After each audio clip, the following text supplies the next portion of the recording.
Moving to Spain sounds like a dream, and in many ways it is. But there are a few mistakes I have made, or I've seen other people making them, that made their life way more complicated, or made my life way more complicated than it needed to be. In this video, I will walk you through the biggest mistakes the internationals make, myself included, after moving to Spain, so you don't repeat them.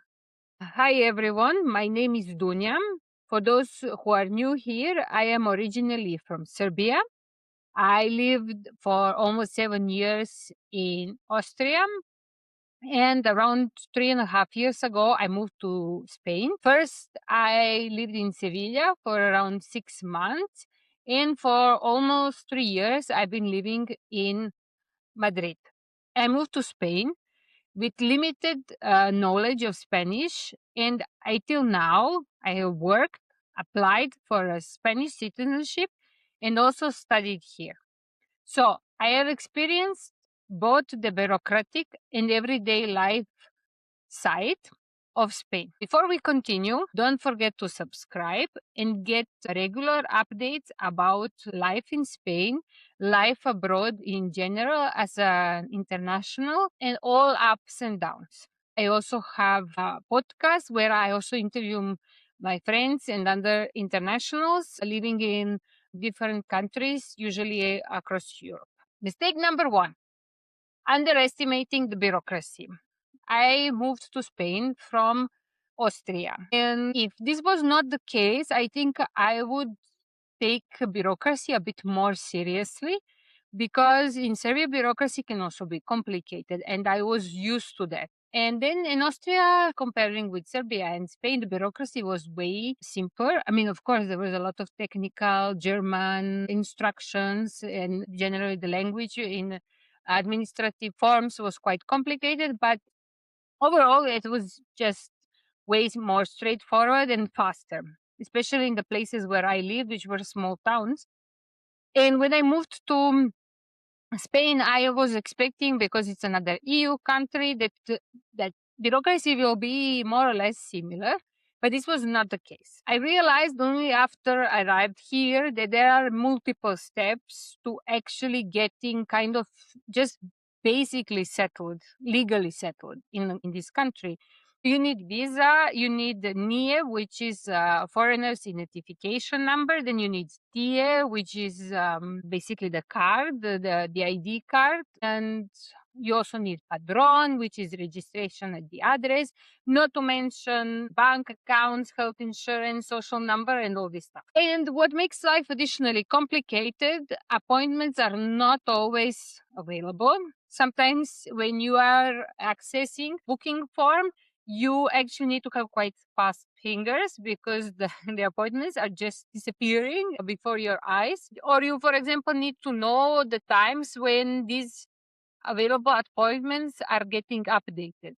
And this is something that you need to ask around. Sometimes it's difficult to get this information. Of course, there is a technical language in the documentation. There is no really anyone to ask for this, because when I was in Austria, again, I'm saying I lived in a small towns in Austria. I don't know how it is in cities like Vienna, but you could just pick up the phone and call the administrative office for the documents you need, or which kind of documents is better, like, I don't know, which stamp is missing, or which numbers they need to be there. And this stuff, this in Spain, you basically have nobody to ask. You have a very basic list of the requirements, again, in a very technical language, and then you need to interpret it basically by yourself, in Spanish, of course. It usually requires more step, more waiting time, and yes, it's less clear what you're supposed to do. My advice in this situation is that if you're moving to Spain, assume that everything is going to take longer than you would initially expect it to take, and plan with this kind of buffer time. Another thing that I can tell you that, of course, if you have a question and need advice about administrative issues, just let me know, write me. I am happy to help. And if you would prefer a professional help to guide you through this whole process, you can also write me, and I can recommend you a company that I am collaborating with, who is dealing with all sorts of relocation issues. Mistake number two, not understanding the housing market. The market is very competitive. Getting a good flat where you would really feel at home and comfortable and be able to register and sort all of kind of potential administrative issues, it's not easy to find. Apartments go fast and are expensive in bigger cities. I would say in smaller towns, villages, housing is generally affordable, while in bigger cities like Madrid, they're really expensive. They are really unrealistically high compared to the average incomes. The document list that you need to have prepared and show is generally quite long. You need identification documents, salary slips, information about the employer, also some potential savings and other incomes. Of course, this documentation is good to have it prepared because the flats usually go away very fast. There are also some hidden costs. There are agency fees for example, short-term rentals, deposits. Maybe you would need to pay some additional insurances, or in some cases you would pay more or less bills. It depends a lot of the agreement. And of course, you have this situation that you can either rent a furnished or unfurnished furnished flat. And of course, unfurnished flat means more costs, but also furnished flat, sometimes the furniture is quite basic and quite old. So you also count with that in a furnished flat, you will have to buy some stuff. The biggest problem of flats in Madrid, and I would say even Spain, is the bad isolation. Of course, newer buildings past 2000 some year, this is becoming less and less of an issue, but these flats are, of course, are very, very expensive.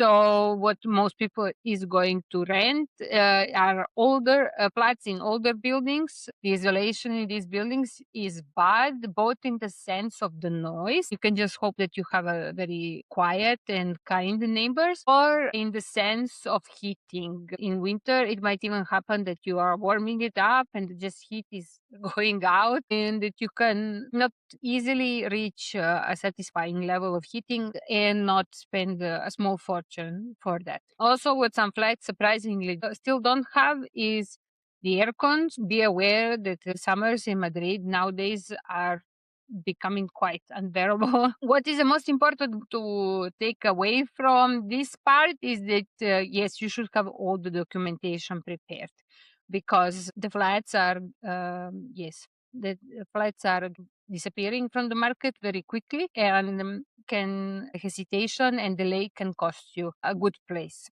Mistake number three, thinking Spanish is enough everywhere. It's very important to underline is that yes, knowledge of Spanish is very important, and simply this is how it is. Then some people move here and they can already speak some Spanish. This was my case, but this also might not solve everything, because of course in some parts of Spain there are regional languages, Catalan, Basque. In addition, the administrative language, but what I mentioned earlier, can be quite complex and difficult to understand. So even though you understand Spanish, you might still suffer with it, and you might still require some help. And also in some regions of Spain, they do speak Spanish or Castellano, but actually the accent can be quite strong, or there is a dialect, or people speak very fast. So it will take you some time to adjust.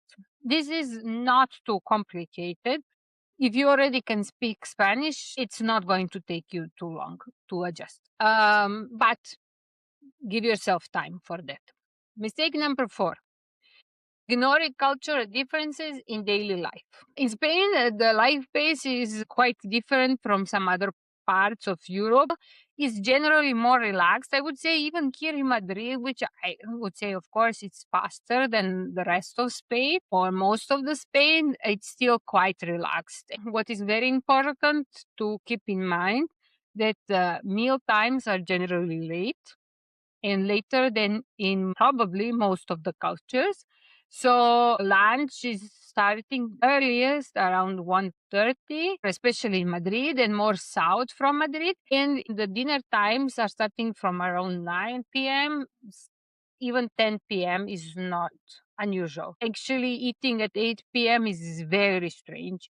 And many restaurants only open for dinners from 8:30. Supermarkets usually open at 9 a.m., which for me, for example, was a big shock because in Serbia and Austria, more or less, they open latest at 8 a.m., but sometimes even earlier at 7:30 or something.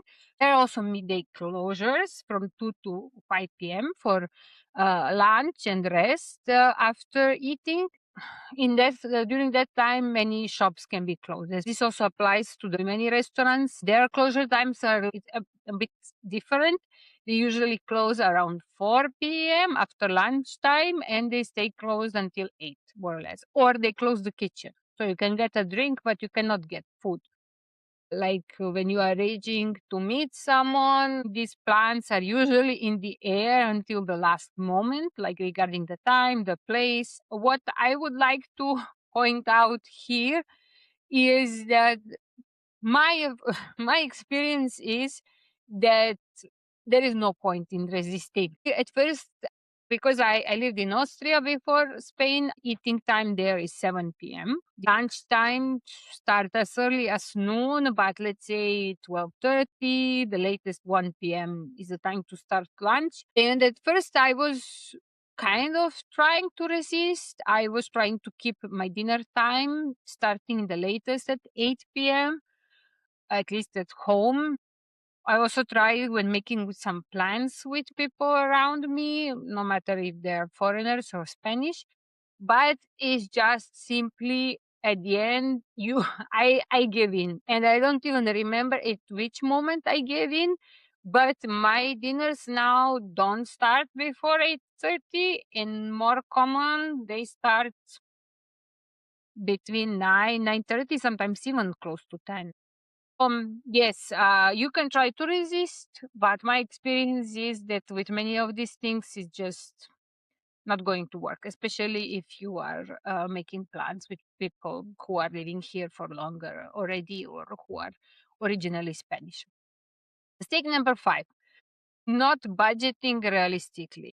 This is a quite a big question or big topic. What is important to mention is that salaries in Spain are lower than in, for example, many Central European countries, not all of them. But also life can be cheaper if you organize well. In big cities, again, this is a bit more difficult because the housing prices are a bit insane. But if you budget well, living costs can also be corresponding to the incomes, I would say. Nevertheless, some spending habits can change due to the change of a lifestyle. Here, eating out is more common. There is Menu del Dia, which is quite affordable, starting from around like 12, 13 euros with 3 courses and a drink. Lifestyle is more social. It's more common to go outside for a couple of drinks with friends. Another thing is the health insurance cost, something that at first, I thought I would not have, because in Austria, again, the health insurance, the public health insurance, in my opinion, was good enough. Of course, waiting times would be shorter with the private one. You could find an English speaking doctor more easily. I met some also in the public system. Some things would also be easier in Austria as well with the private insurance, but here in Spain is a bit more difficult than that. Usually, waiting times for appointments in the public system are quite high. If you ask for some, I don't know, additional tests and stuff, they are very conservative with sending you further for regular checks. Like you have to have very strong reason why do you want to do a regular check, annual check for whatever that I would say that in Austria I was finding actually quite common to do the regular check depending on the sex of the person and the age of the person and the medical history. Here it was a bit more difficult. And this is the reason why I eventually took the private insurance beside the public one. In Spain, taxes again are not so high as in some other European countries. But also be aware that tax benefits or return of the taxes that you can get here, the list is very short and there are very few items on it. So just a main takeaway from this is how much you're going to spend basically depends on your lifestyle. I know people who live very economically here, and I would still say that they live quite okay. But I also know people who spend a lot. To conclude, even with all these mistakes and difficulties that I encountered, I would still choose to live in Spain again. These experiences are part of the ride, and this is something that is, at the end of the day, is helping you to build a life here long term. If you are planning to move to Spain or already been living in Spain, I am really curious to hear what have been your biggest challenges so far. And also let me know if you have any questions regarding the life in Spain as a foreigner. If you're thinking about living in Spain, I would recommend that you come and visit Spain for a couple of weeks at least. And yeah, let me know if you have any questions about this. I can help you plan this trip and I can also help you regarding the move. Also, provide a professional help in that sense and save you some headaches, definitely. So, once again, please subscribe because this really means a lot.